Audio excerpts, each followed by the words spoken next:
What would I do different over the past decade or 15 years or so if I could go back and talk to myself? I've done well for myself. I've got a real estate brokerage. I've got several investment properties. I'm able to feed my family. I'm able to travel the world and do what I want. But if I could go back, I would change a few things. I hope this video helps some of you out, especially if you're in high school, college, and you're getting ready to really get started in life. And I hope that you learned something from this. Make sure that you subscribe and like our video so we can help get the word out. It would mean a whole lot to us. We're going to organize this video with 5 things that I would do again. So we're going to get a little bit of history of what I have done. And then 5 things I would do different if I could go back and change everything. Let's start off with number 1. What would I do again? I would not pay rent. I did not pay rent when I was in college. My parents let me stay at home. It was really nice. I didn't live on campus. I didn't really want to live on campus. I was focused on work and school and other stuff. And I don't know about where you live, but here, rent on campus is outrageous. Everybody wants to have that college lifestyle and college experience. I don't know. It's not worth going in debt for. You can totally live at home if your parents will let you. Or maybe if you have a family member that will let you live at home, that is totally worth it. Now, that may not be an option for everybody, and I totally get that. If you have to rent an apartment, go find some roommates. Go find a 3-bedroom apartment, for $700, $800 a month. You're in college. You don't need to live in the Ritz-Carlton. Go find a normal apartment, split it with some people, and then whenever you are at the end of your college career, you can save up money and then buy your first house. Number 2, I would work while I was in college. So I actually started working when I was 13. I remember whenever I applied for my first job, they were wondering how old I was because I showed I've been working since I was 13. It's like what we talked about in the last section. You want that college experience and college lifestyle. You can still have that if you want, but take the time to work. I was taking 15 credit hours a semester, sometimes 16 credit hours a semester. And I was still working 30, 35 hours a week. And I might get a little less during hectic times, but most of the year I was working 30, 35 hours a week. This sets up a really good work ethic in life whenever you get out, because some people are like, I'm going to go to college and I don't need to work. My mom and dad are going to pay for everything. Well, one of these days you're going to wake up and you're going to graduate. And then you got to go get a job. It looks really good on your resume. Can you imagine an employer? I remember my employer, how old are you? That is a really good compliment to have whenever you show that you've been working for a long time, especially if you can keep the same job. That's really awesome too. 3rd thing, I would do the same. I would not date. This may be a bit controversial, but I wouldn't date. I didn't date while I was in college. This is the reason I had time to work 30 hours a week and take 15 credit hours. Even if you are dating, your focus needs to be on college and work and getting your life started. There will be time after you get out of college that you can get married and get really serious. This is the time to be focused on your academics and setting your life on the right path. Whenever you start something from the very beginning, it has so much more effect on the long term. If you start something at 20 years old, by the time you're 60, you'll be a lot further than even if you start at 25. So take advantage of that. Don't focus on dating. Don't get out every night and go to the bar.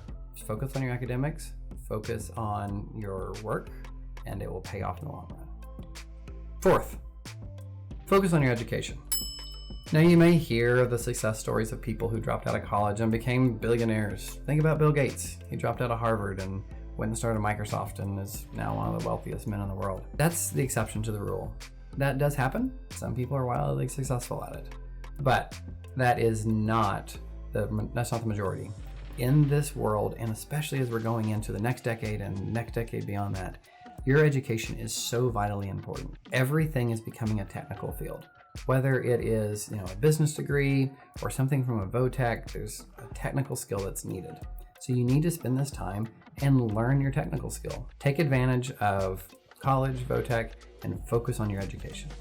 5th, lastly, on the things that I would do again is build credit. Now, you may think this was a really weird one to put in here, but I did. I was that crazy high schooler that was focused on building credit. I remember I was probably 16. I got in the mail a application for a Discover card. It's like, I got tired of them sending me applications. I wasn't old enough to apply anyway. I went ahead and applied. Well, they sent me a letter back that said, sorry, you're not old enough. Try back when you're 18. Well, when I was 18, I got that application again. And I didn't do this because I wanted to go spend a ton of money. I did this because I knew This was the foundation of me starting to build my credit. Now, one thing that my parents did for me, which they didn't really intend on doing to help build my credit, but it did work, is my parents put me as a authorized user on one of their credit cards when I was 16 years old. So that actually, they never put my social in, but they attached it to my credit. So every time my parents made a payment on that, I was actually getting credit built up when I was 16. So even before I was old enough to have credit, I was getting credit. And then when I turned 18, I started having a credit card.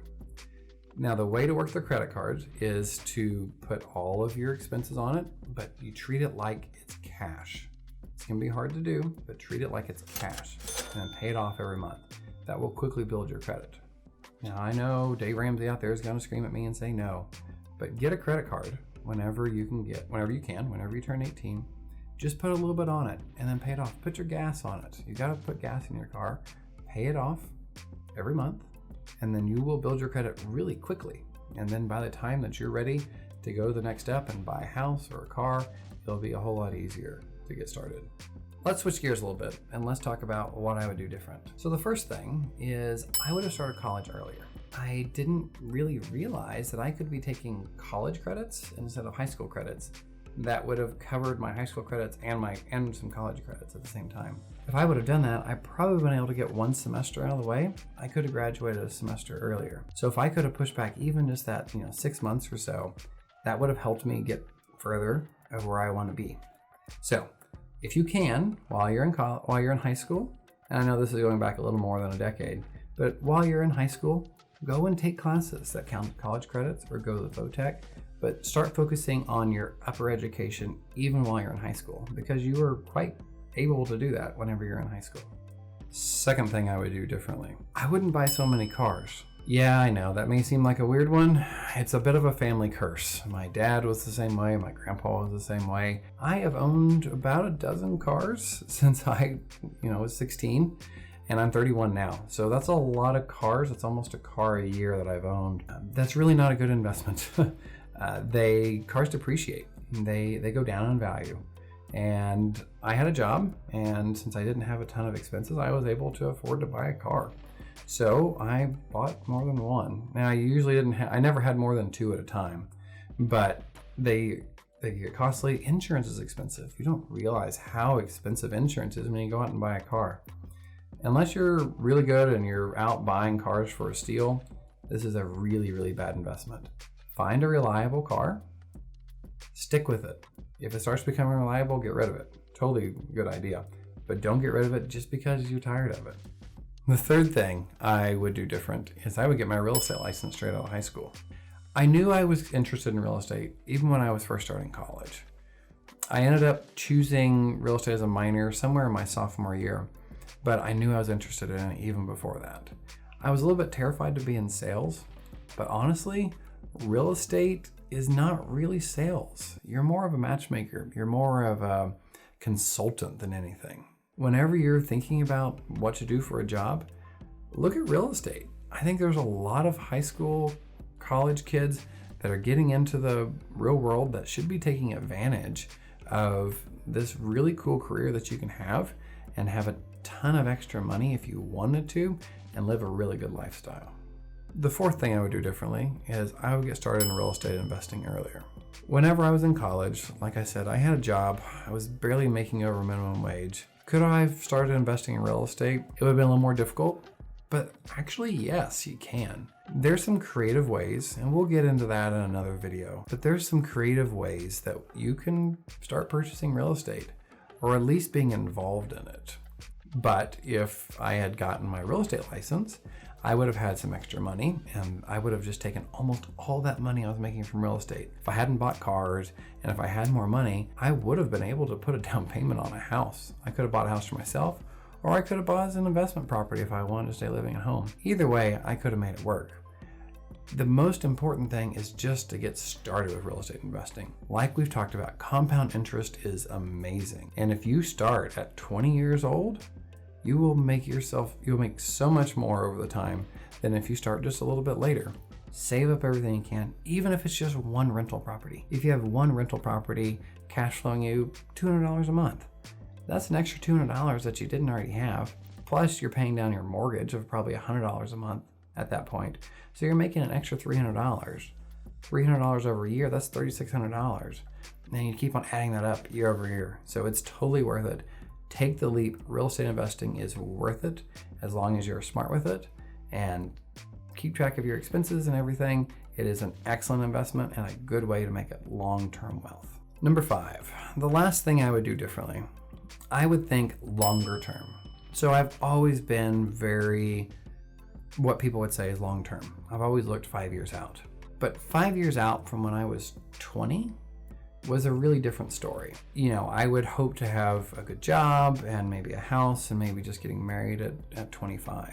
I need to look further out. Like, I need to look at 50. What am I going to be doing at 50? And how do I get to that spot where I want to be at 50 years old? I wasn't looking that far out. I was looking at that 5-year plan.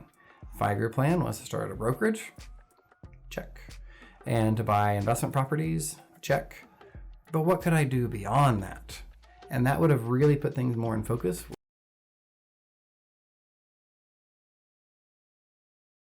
Investing in real estate earlier. And like we said, that compound interest adds up so.